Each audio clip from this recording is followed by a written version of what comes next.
Dans cette vidéo, nous allons vous expliquer les contrôles et vérifications à effectuer pour un problème d'alimentation sur un lave-linge LG. Première étape, il faut débrancher la prise d'alimentation de l'appareil. Deuxième étape, prendre un multimètre et se mettre en position courant alternatif. Troisième étape, à l'aide des pointes de touche, contrôler la prise. Comme on peut le voir ici, on a 237 volts, ce qui signifie que la prise est bien alimentée. Après avoir vérifié la prise murale sur laquelle est raccordé l'appareil, il va falloir vérifier l'alimentation dans le produit. Donc, il suffit de démonter le top à l'aide d'un tournevis cruciforme. Donc, retirer les deux vis qui se trouvent de chaque côté du top.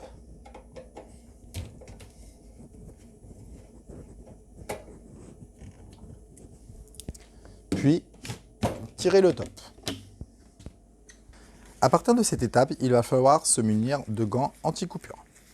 Puis, il va falloir vérifier la tension en entrée de carte-filtre et en sortie. Donc, il suffit simplement de retirer le câble rose qui correspond à la sortie de la carte-filtre, de reprendre le multimètre, toujours en position courant alternatif,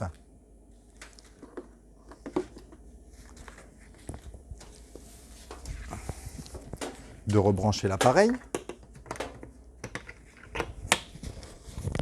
et de vérifier à l'aide de pointes de touche la tension en sortie de carte-filtre. Nous avons 237 volts en sortie de carte-filtre, ce qui signifie que celle-ci est correctement alimentée et que la tension sort bien de la carte-filtre.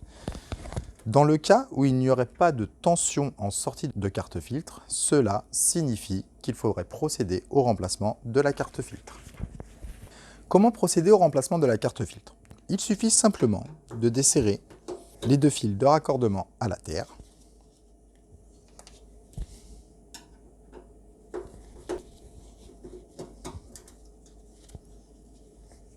Puis, à l'aide d'un tournevis plat, il suffit de faire légèrement levier sur la pâte en plastique, puis de décaler la carte-filtre vers la gauche. À ce moment-là, vous avez accès à la carte-filtre. Il suffit simplement de débrancher les deux connecteurs, puis de procéder au remplacement de votre carte-filtre par une carte neuve. Une fois que vous avez vérifié la tension en sortie de la carte-filtre et que celle-ci est conforme, il va falloir contrôler la tension en entrée de PCB main. Donc il faudra vous reporter au schéma électrique de l'appareil pour identifier les câbles d'alimentation de la PCB main. Sur ce modèle, les câbles d'alimentation de la PCB main se trouvent sur le relais noir et sur le relais jaune. Pour cela, il suffit de débrancher les deux connecteurs.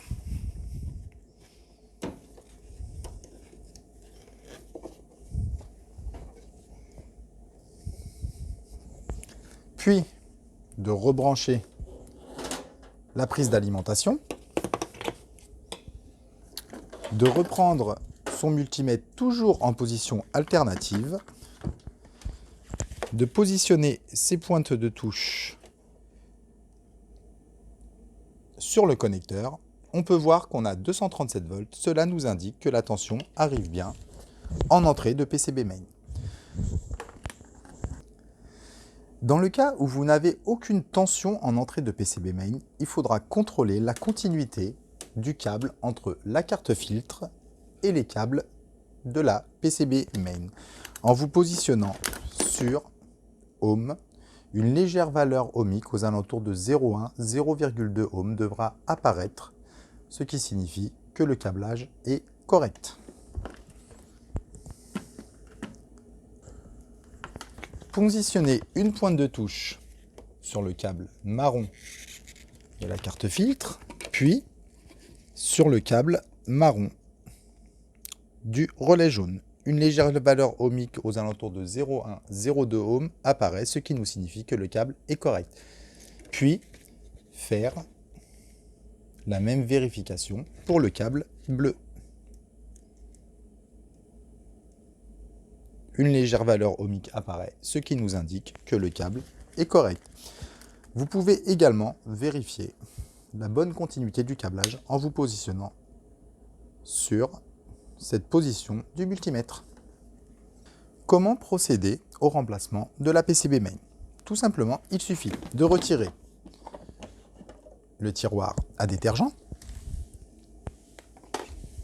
puis de retirer les deux vis qui se trouvent à l'arrière du bandeau.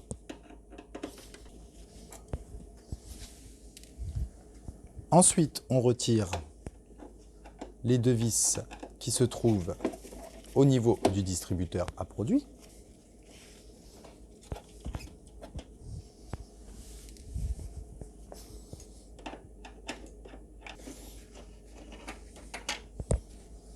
Ensuite, il suffit de faire légèrement levier sur la partie plastique, de débrancher l'afficheur pour avoir accès à la PCB. Ensuite, il suffira simplement de dévisser la vis de maintien de la PCB main, puis de la retirer, déconnecter les connecteurs un par un, puis les rebrancher sur la nouvelle carte. Une fois la PCB main remplacée, il suffit de procéder au remontage de l'appareil. Donc, pensez à bien repasser le câble de l'afficheur, de positionner le bandeau, de le reclipser et surtout, n'oubliez pas de rebrancher le câble de la carte d'affichage. Puis, il suffit de procéder à un essai de l'appareil. Pour cela, rebranchez l'appareil, puis appuyez sur le bouton Power, sélectionnez un programme et lancez un programme. Comme vous pouvez le voir, la machine s'allume, donc cela nous montre que cet appareil est fonctionnel. Deux petits points à noter. Premièrement, il faudra penser à vérifier le câble d'alimentation de l'appareil. Si celui-ci est brûlé ou endommagé, il faudra procéder à son remplacement. Deuxième chose, il faut penser à vérifier que l'appareil ne soit pas branché sur une multiprise, car un lave-linge doit être raccordé sur une prise murale seule. Voilà les contrôles et vérifications à effectuer pour un problème d'alimentation sur un lave-linge LG. Bonne journée!